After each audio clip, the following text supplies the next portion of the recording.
All right, guys, what's going on? Welcome in. So in this one, I wanted to really go over some of the official meetings that the New York Jets have had with specific players at the NFL Combine.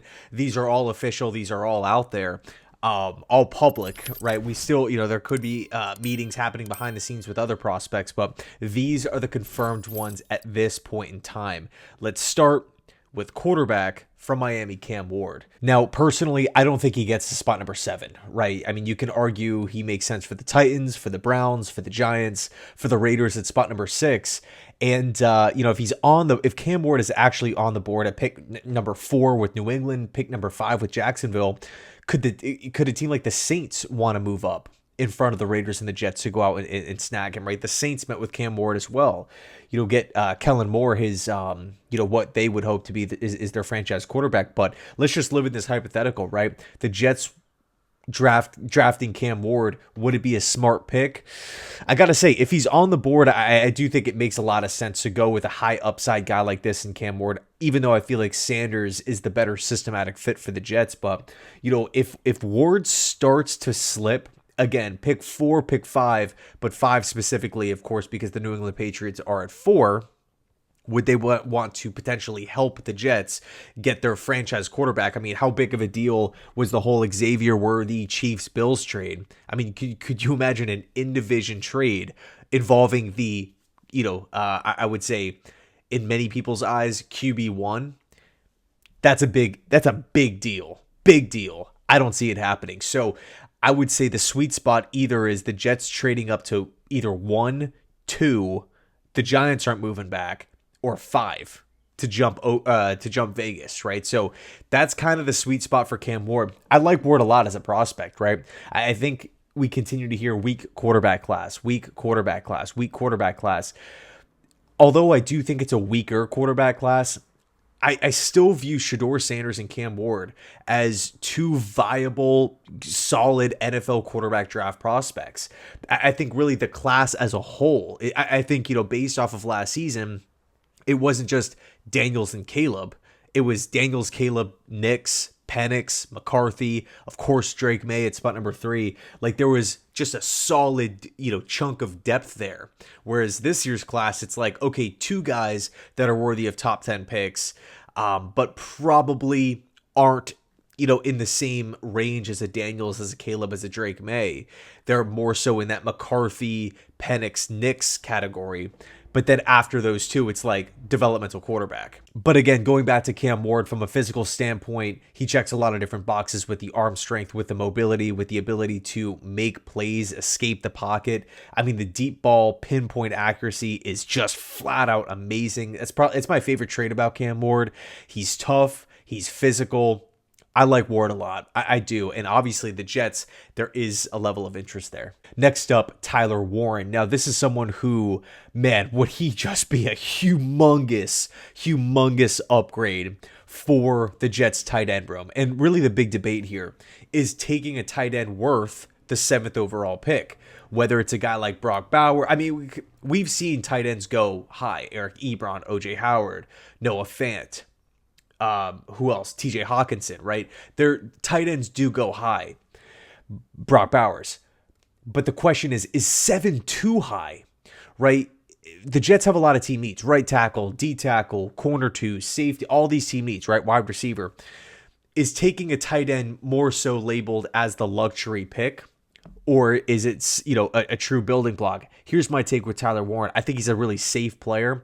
I love the grittiness. I love the aggression. I love the physicality. I love how he looks to punish defenders. Like, you could just tell, like, when he's running with the football, in his mind, he's thinking, like, please come and try to tackle me. Please, I'm going to humiliate you, stiff arm you into the ground, lower my shoulder, truck you over. I'm not going down. You're going to have to bring the house to try to get me down. I love that mindset, right? Give me the football. I'm going to go make the play. I'm going to go pick up the first down. I'm going to go level that linebacker. I'm going to humiliate these guys. And you compare that to how the Jets looked and played last season. That's night and day. Maybe outside of like a Jamian Sherwood, a Quincy Williams, Quinnen Williams, Braylon Allen, John Simpson. There weren't many, guys out there grinding, really looking to make that physical impact like Tyler Warren, has. Not many players to me at least, showed that mindset off. And that needs to change. Bottom line, it needs to change. So I really think Tyler Warren is a good prospect. But again, going back to that initial question, is tight end worth the 7th overall pick? Here's kind of my take on it, right? In this day and age, we're seeing just how big of a threat the tight end position is. Kelsey, Gronk, all those years with New England, Kittle with San Francisco, Hawkinson with Minnesota. I think Kincaid will continue to take steps with Buffalo, Laporta in Detroit. I mean, the list goes on, right? Having a dynamic receiving tight end is just such... It's such a luxury. If you don't have one, if you don't have a competent tight end, you are not going to sign one. They just don't become available. So it's almost like in order to have a top 5 tight end in the National Football League, you must draft one. You're drafting access. You're drafting access to a top 5 potential tight end. And of course, Tyler Warren hasn't even played a single down. So he's not a top 5 tight end at this point in time. But I think the moment he steps into an NFL locker room, he's immediately a top 10 guy with the potential to become a top 5 tight end. So do the Jets want to essentially draft access to a top 10 to 5 tight end for the rest of his career? That's the big question here with Tyler Warren. It's not so much can he play, does he fit the system, will he fit well in the locker room, will he deal well with the New York media? I think all that stuff is understood. Like, we have a pretty good idea on how Tyler Warren's going to perform at the next level. It's just the positional value. How does that weight in your eyes? Next up, my dude Trey Amos, one of my favorite players in this upcoming class. A big, physical, aggressive corner that does really, really well in man coverage. I think he would be a slam dunk fit for what the Jets want to do on the defensive side of the football. And I also think that Trey Amos was the first meeting that the Jets had.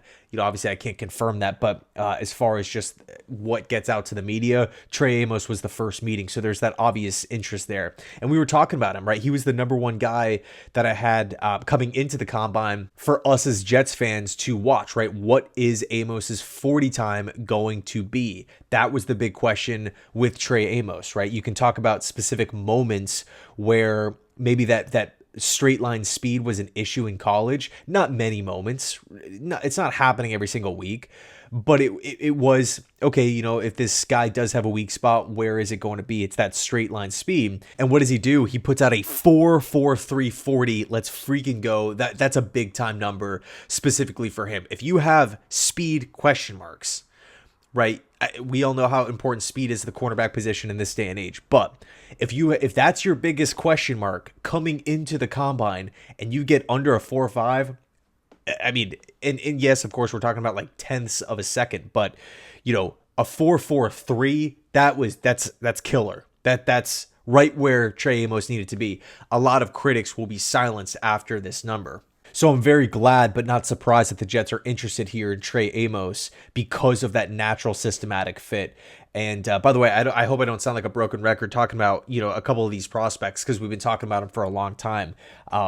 There's just some guys, there's some guys that just make so much sense for this Jets team. And again, Amos is one of them. Next up, Kyle McCord, quarterback from Syracuse. I love hearing this, right? I think if there was one guy that I felt the best about, maybe the developmental crop, the Dylan Gabriels, the Tyler Shucks, the Jackson Darts, out of all that kind of group outside of the top 2, if there's one guy I had to choose, it would be Kyle McCord. I was totally impressed with what he did at Syracuse, but I did feel like he was a little underrated at Ohio State. I mean, people talked about him like he was horrible. I mean, he still had a good year with Ohio State. The problem is their expectations is, it's excellence. Like, you have to be an excellent, elite to be a successful quarterback at Ohio State. And he wasn't that, right? He was just pretty good. And again, it didn't get the job done. So he goes over to Syracuse and he's throwing the ball all over the yard. Number 1 in college football with passing yards, passing attempts, completions. I mean, man, he not only just won a lot of football games, but was a massive reason why the Orange was winning all these games. The decisiveness, the ability to throw accurate footballs underneath, hitting guys in stride, throwing with anticipation. Man, that's freaking huge at the NFL level. Doesn't have the strongest arm in the world. Doesn't have, maybe the killer physical traits. McCord is not running around like Kyler Murray or Lamar Jackson or Josh Allen. He is the prototypical pocket passer, win from the pocket. But again, when you look at Tanner Engstrand's, or, and by the way, this is an assumption here, but I'm just going to assume that the Jets offense is going to be something similar to what the Lions are currently running or have run, with Aaron Glenn and Tanner being a part of that team. And if that's the same offense or relatively the same offense, then Kyle McCord makes a ton of sense for just being that, that game manager that you can maybe get in the mid round, which is honestly really, really good value. But people keep talking about the arm strength, right? Like, it's not a Josh Allen level arm. It's not a Pat Mahomes level arm. There's not like that top end arm strength is just rare first and foremost. But, there's a lot of quarterbacks that have carved out fantastic careers with the not so strong arm, whether it's a Brady, whether it's a Breeze, whether it's an Alex Smith, an Andy Dalton, a Tua, a Purdy. Take your pick. I mean, there's so many quarterbacks just in the league right now. Or, if you want to look back a little bit, that don't have like a top 3 level arm in football. So I'm not going to sit here and say arm strength is overrated. Obviously not, but I do feel like there's a threshold. Once you clear that threshold, you're in the clear. You have a good enough arm.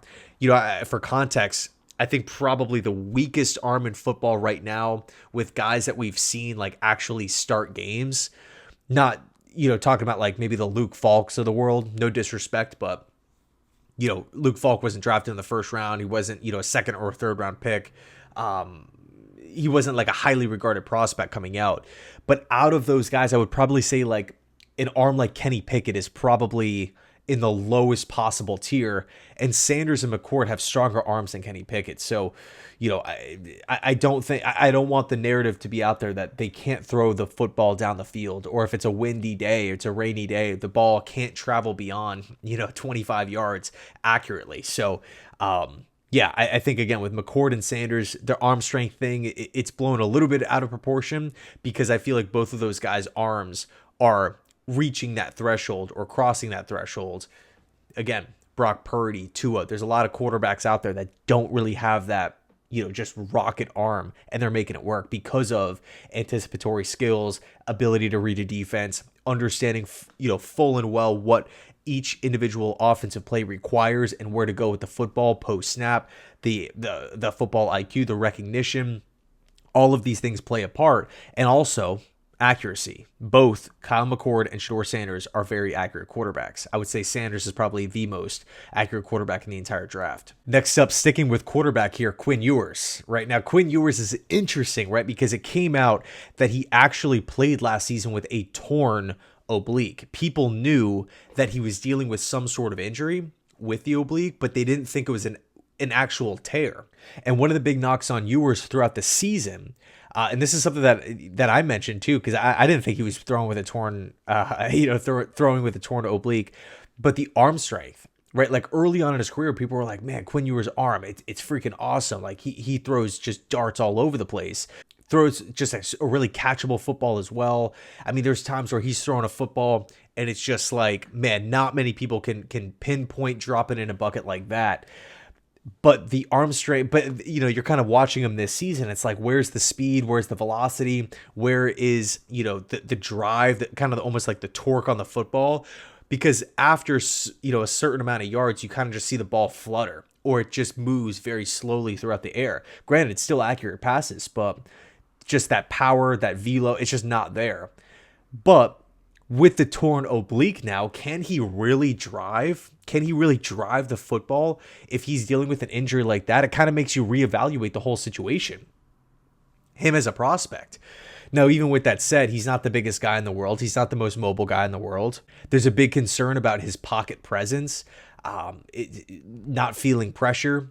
I mean, there were some very questionable throws, very questionable decisions with Quinn Ewers throughout the course of the season. But, I don't think anyone's talking about Quinn Ewers going in round 1 or 2. So, it's really that mid-round selection. So, again, the Jets need a long-term option here at QB. Could we find potentially one of these guys in the mid-rounds if they're not, 100% sold on Jordan Travis to be that developmental guy? So the next meeting that the Jets had was with Mason Graham, D tackle from Michigan. This one was super obvious, right? Given, the draft projection and how good of a maybe fit Graham would be next to a Quinn Williams. Here's the truth, right? Graham did not have a good combine. First of all, listed at 320 pounds, and then weighs in at 296. So that's like a 25 pound difference with weight. Then you factor in the arm length, which is at 32 inches, right? Which is, ideally you would want that number to be at least a little bit higher if we're just talking about like averages.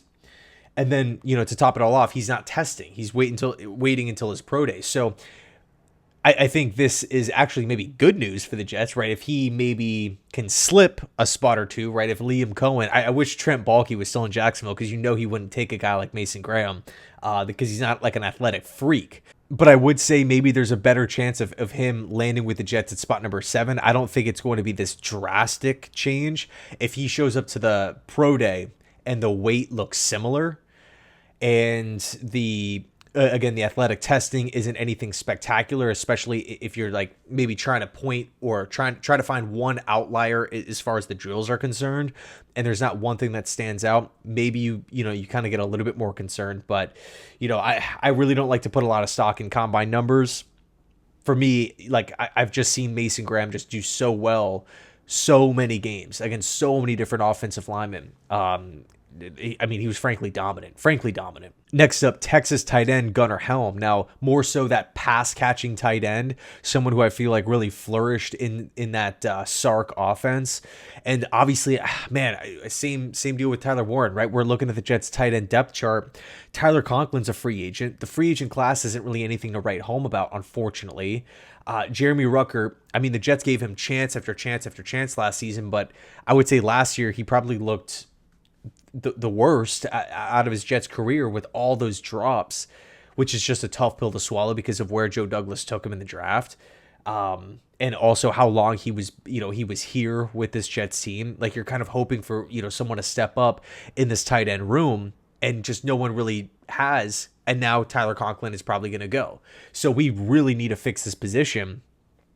If the Jets maybe want to go with a separate spot, right? If they want to maybe go with like a Mason Graham, they want to target a wide receiver or maybe a QB falls, whatever it is at 7, and they don't go with Warren, could they maybe come back in these mid rounds? Because this tight end class is really, really deep with Fannin and Arroyo. Like there's a lot of Taylor as well from LSU. There's a lot of tight ends in this class that you feel like can maybe make an impact on day one. Of course, that ranges.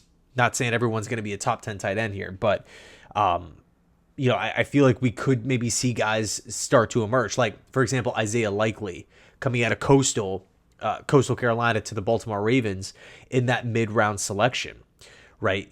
I feel like that's a similar type of situation where maybe the Jets can see like a Fannin or someone, maybe selecting someone like that and then putting them in a similar style of role, which is tight end 2, but he's making an impact. He has the ability to pop off and really help out the quarterback. So I was really encouraged that the Jets it seems like they're really doing their due diligence with the tight end position. And then last but not least, Tetairoa McMillan, wide receiver from Arizona. Now the latest, and by the way, McMillan is not testing out. The big question with Tet is the 40 time again, right? That straight line speed. Because of the size, because of the catch radius, because of the hands, because of the big play ability, the playmaking ability deep down the field, ability to box out, red zone threat. Like, he has a lot of boxes checked. Bully ball. He brings so much to the table, but it's really that speed is the big question. And people are saying, okay, well, if it's in that post 4.5 range, it could have actually been Daniel Jeremiah that was saying this, but post 4.5 range, he might go anywhere from like 12 to 25. Whereas if it's underneath that 4.5, he's a top 12 pick lock. So again, yeah, that speed's a big kind of question mark. But to be honest with you, if let's just hypothetically say that McMillan runs like a 4.51, am I just going to trash his tape and say, you know what, he's not gonna, he doesn't make sense for the Jets because of a couple tenths of a second off? Like, I look at the wide receiver depth chart. Right now, it is extremely thin. It's Garrett Wilson, Malachi Corley, Xavier Gibson. Two of those guys are going to be working in the slot. We need that other guy. We need that wide receiver too. And of course, McMillan's skill set varies so much. It's such a stark difference from Garrett Wilson that would be humongous. It would be humongous to add a weapon like that, literally speaking, right? Red zone, catch radius for whoever's playing quarterback, Tyrod, Travis, Yvette, whoever. Like to take some of the pressure off of the running game, to take some of the pressure off of Garrett Wilson in the passing game, and hopefully open up some stuff underneath for Corley. That gets me fired up. And, you can always argue like, okay, explosive pass catchers, explosive ball carriers need to be picked within the top 10. If you are not an explosive playmaker, if you're not an explosive receiver, you're not worth a top 10 pick. Like that's a real argument that people have. And so again, if McMillan isn't the explosive player running under a 4.5, again, is he worth the 7th overall pick? In my opinion, the answer is yes, because I always default back to what I've seen in games where it matters. And he's had the 2 years, 2023, 2024, of just the elite production, the elite playmaking ability, the highlight types of throws or highlight types of catches.